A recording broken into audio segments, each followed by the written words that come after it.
So you said you started when you were 4 years old. I started only 3 years ago, so I feel like I kind of got off to a late start. And do you have You can make up that time. Yeah. How long did you practice when you were about my age, like 13 or 14? 13 or 14.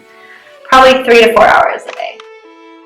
But I knew I wanted to be a violinist. That's not necessary, of course. I get tired and I get sick of certain pieces. I get sick of working hard, but I'm kind of an ambitious person. So, and I like to play well on stage. So that keeps me practicing even.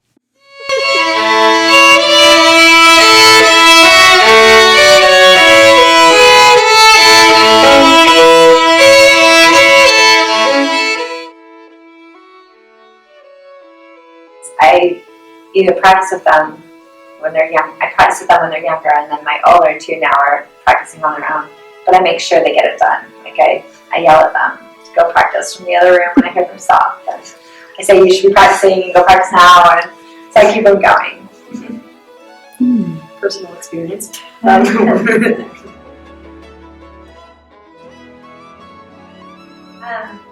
You don't need to decide what your career is like today. You just need to decide what your career is by the time you graduate from college, I think. And so you don't need to decide, but what I would encourage everyone who's young to do is to prepare yourself for everything you're interested in as well as you can. And so just be dedicated, don't waste time, and work really hard.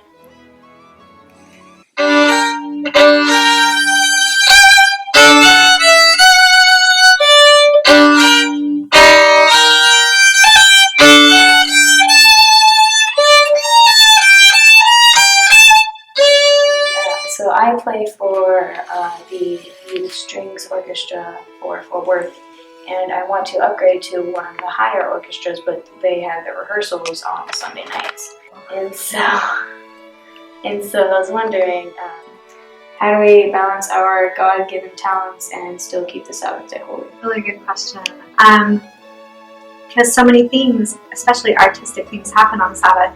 It's a personal choice, of course. In my life, I have been richly blessed by trying to keep the Sabbath day holy. When I was in college, I got to the Curtis Institute of Music, and I could see that everyone spent that whole day. They spent all of Sunday practicing. They would probably do like 10 hours of practicing. And I was worried because the level of competition was so high there. And I said to my father, who's elder down in Oaks, I said, Dad, I'm going to fall behind. I'm worried about it if I don't practice on Sunday because everyone does so much practicing. And he said, Jenny, if you will do 100% 6 days a week, that will equal more than 7 days a week of 75% effort and time of practicing.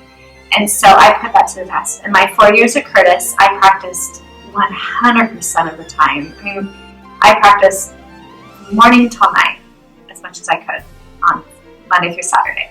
And I would be one of the first to the school in the morning, and I'd be the last to leave at 11 p.m., 6 days a week.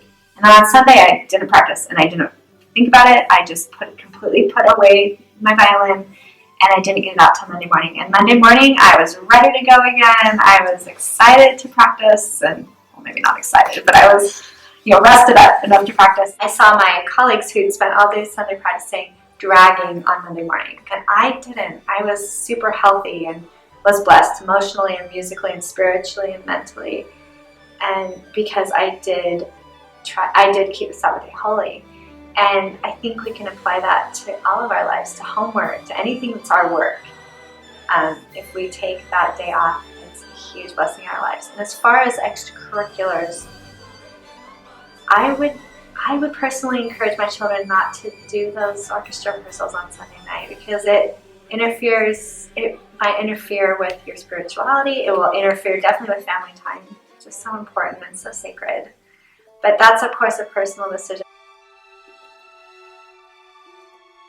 So I love music that connects with the audience.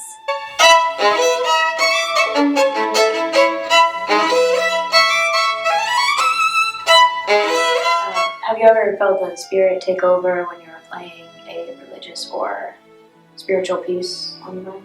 Every time I play. Music's such a universal language that I think it goes straight into the heart, and it does communicate, hopefully, my testimony and help people feel that.